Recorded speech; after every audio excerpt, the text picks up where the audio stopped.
Hi, I'm attorney Casey Walker. I'm the founder of VA Disability Group. I'm a former VA disability adjudicator, and I'm an attorney.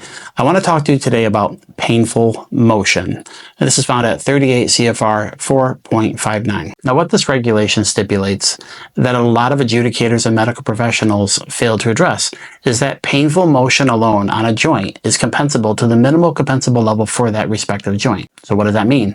Well, let's take a look at the regulation together. Painful motion is an important factor of disability.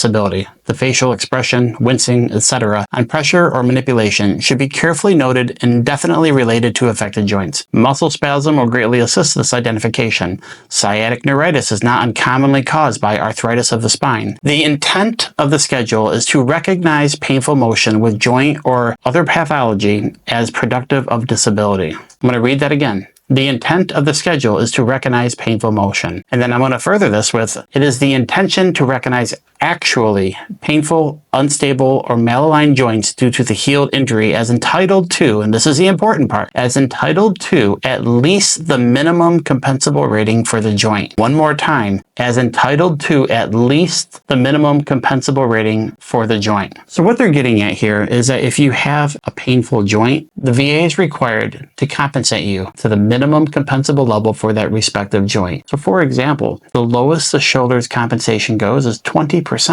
So if you have a painful left shoulder that you're already service connected with, the VA must give you a 20% evaluation for the left shoulder.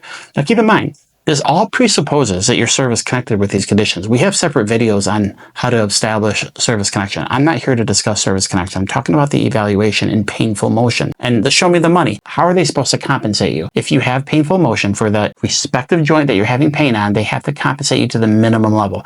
Most joints are 10%. The overwhelming majority of joints are 10%. But if you're given a 0% for an ankle injury, or you're given a 0% for a knee problem that you're already service connected with, you better believe that they should be giving you a 10% if you actually have painful motion.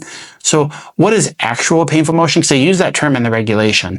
Well, pain is inherently subjective, but it says actual painful motion. So what does that mean? They want to see some type of objective cueing, if you will, where the veteran's wincing, ow, I can't raise it any further, it hurts. Whatever it is, you need to somehow give a cue to the medical professional that you have some type of pain, wincing, ow, limitation of motion. I can't raise it any higher. It hurts.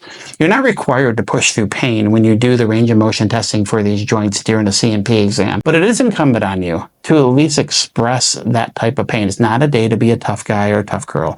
Go in there and make sure you communicate where you're discomforted so that they can check that box on the form saying you have painful motion and painful joints. A lot of veterans leave this on the table. A 10% can push you from 94% to a 95% evaluation, which bumps you up to 100, or it can push you from an 84% to an 85. You get the idea. As you get higher evaluations, these 10% evaluations can become quite meaningful, especially when you consider the bilateral factor, which we have another video on. But the takeaway here for you today is that if you have 0% assigned to you for your joints and you have painful joints, you need to reconvene on that. You need to file for an increase or appeal that decision because pain is compensable at the minimum level for that joint. I hope you found this helpful. If you did, like and subscribe to the channel, and thanks for watching.